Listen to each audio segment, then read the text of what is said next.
Bienvenue sur la chaîne YouTube de Cryptologique, l'univers crypto et blockchain. Voici un récapitulatif vidéo de l'actualité hebdomadaire de la crypto-monnaie et des blockchains. Il s'agit d'un condensé de l'actualité, je vous invite à suivre les liens dans le descriptif pour lire l'intégralité des articles. Février 2022, semaine 5. Beaucoup d'actualités autour des NFT et du métavers cette semaine. Si cette vidéo vous intéresse, n'hésitez pas à vous abonner et activer la cloche pour recevoir toute l'actualité des crypto-monnaies. N'hésitez pas à liker également. Commençons sans plus tarder. Carrefour achète une parcelle dans le métavers The Sandbox. Le groupe Carrefour a acheté une parcelle dans le jeu vidéo The Sandbox, autoproclamé métavers. Au moins 80% des NFT créés gratuitement sur OpenSea sont plagiés, de fausses collections et du spam. Le site d'enchères de NFT OpenSea a révélé récemment qu'une large partie des tokens non fongibles vendus sur le site seraient faux, et que leur vente ne bénéficie donc à aucun créateur. À l'origine de ces dérives, l'outil de minting gratuit qui permet de miner son NFT sans payer les gas fees, souvent très chers avec Ethereum. La plateforme veut limiter cette option pour les créateurs afin de réduire considérablement cette pratique. Blockverse, le Minecraft du NFT, s'envole avec $1 million et beaucoup de déçus. Les crypto-monnaies se sont popularisées ces derniers temps, et le monde de la blockchain est en proie à de nombreuses arnaques, qui se comptent en milliards de dollars. Le play to earn, le rêve fou des éditeurs de jeux vidéo qui n'emballent pas les joueurs. Chez les éditeurs de jeux vidéo, un nouveau concept en vogue fait rêver toute l'industrie, le play to earn, jouer pour gagner de l'argent. Les jeux vidéo ne seraient plus un simple hobby, mais un moyen rentable de se faire de l'argent de manière constante grâce au mix entre gaming et crypto-monnaie. Pourtant, du côté des joueurs, les annonces ne déchaînent pas les foules. Meta déploie ses nouveaux avatars 3D dans Facebook, Messenger et Instagram. Meta améliore le design de ses avatars 3D avec encore plus d'options et annonce leur arrivée sur Instagram. Les avatars déjà créés seront automatiquement mis à jour.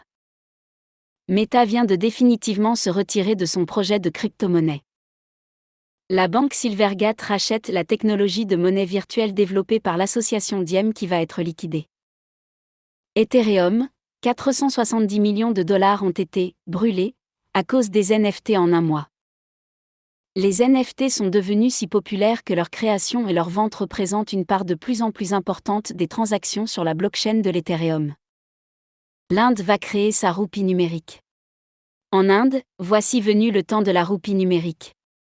Le pays va introduire sa version virtuelle de la monnaie nationale. Autre annonce du gouvernement, une taxe de 30% sur les bénéfices des autres monnaies virtuelles. NFT et blanchiment d'argent, un secteur en pleine croissance. Les NFT, en pleine bourre, connaissent des dérives, à l'instar de toute nouvelle technologie. Chainalysis en soulève deux, le blanchiment d'argent et le wash trading. Nintendo n'envisage pas des rachats, mais s'intéresse aux NFT. Lors de la conférence financière de Nintendo ce jeudi, le président a répondu aux questions sur les rachats actuels de grands groupes, mais aussi sur la mode des NFT et du métavers. La réponse est intéressante. Le droit d'auteur c'est Asha Esbin, un site vend des NFT de chansons connues, sans aucun accord.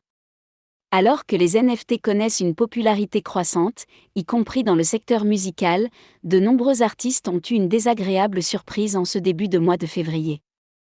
En effet, le site Hitpiece prétend vendre la production de milliers de groupes sous forme de NFT sans l'aval de ces derniers. Nike porte plainte contre la plateforme StockX qui vend des NFT de ses baskets.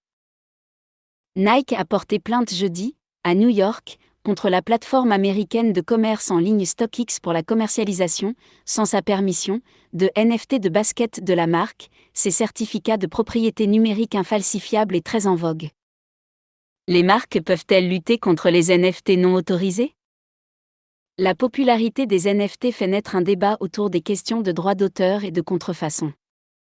La plateforme Wormhole s'est fait voler 320 millions de dollars de crypto-monnaies.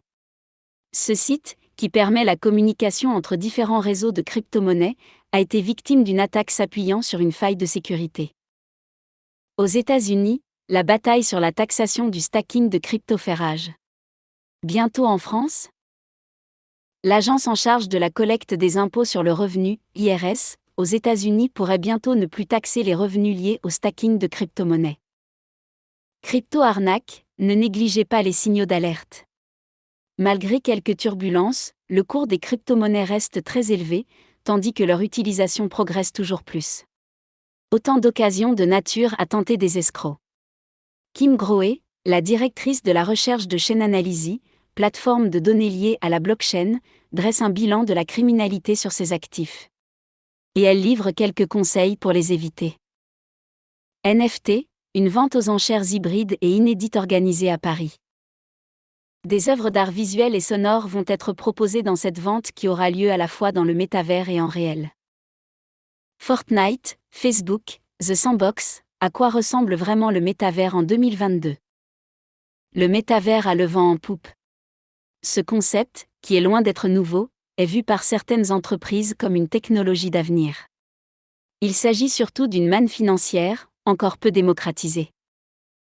Merci d'avoir regardé, abonnez-vous et activez la cloche pour recevoir les prochaines vidéos sur la crypto-monnaie et les blockchains. À bientôt.